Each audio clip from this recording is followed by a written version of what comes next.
Today we're talking about the healing of the blind man at the pool of Siloam. And I know you were going to wonder how to say that. That's how you say it, Siloam. So what happens here is really, really interesting. In the first century, there was kind of a fact that was accepted and known by everyone, and that is that illness was caused by sin. So if you got really sick, you did something really bad. And so, but that really complicates things, because not only when you're sick, people kind of don't want to be around you because they don't want to catch what is going on. But even more in first century Israel, you were isolated because now there was this moral contamination. And depending on how sick you were, it's kind of the same, it's like the same scale. So if you're a little sick, you did something kind of bad. If you were really sick, what did he do? So what we see here is this guy who is really sick. He's blind.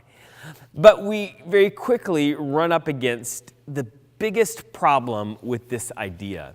And that is, what about people who are born sick? This man was blind from birth. Well, the kind of knee-jerk reaction is to say, well, he did something really bad in utero, or he did something really bad as a baby. And because people are logical, that didn't really work for a lot of them. And so then they would say, well, there's a passage in Numbers that says that the sins that God kind of punishes to the third and the fourth generations for the sins of the parents.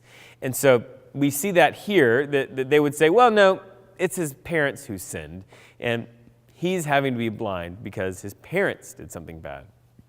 But what's really important to remember is that this isolated the person who was sick and his family when it happened from birth, because now we're not exactly sure who did the bad thing, but somebody did it, and we don't want to be associated with them. So we'll just kind of steer clear of the whole family.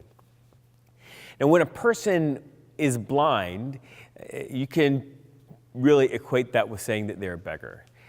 Blindness was a particularly nasty disability to have in the first century, because if you couldn't see, you couldn't do almost anything. And you couldn't do things that didn't require sight, because those things would generally involve you being with other people, and you were thought of as being somehow unclean, somehow suffering as a result of your sin or the sin of somebody else's. So you were on the outskirts of society, and the only thing that you could possibly do was beg. That's the situation of the blind man here. But what's really interesting is that this miracle that happens where Jesus heals the blind man is pretty unique.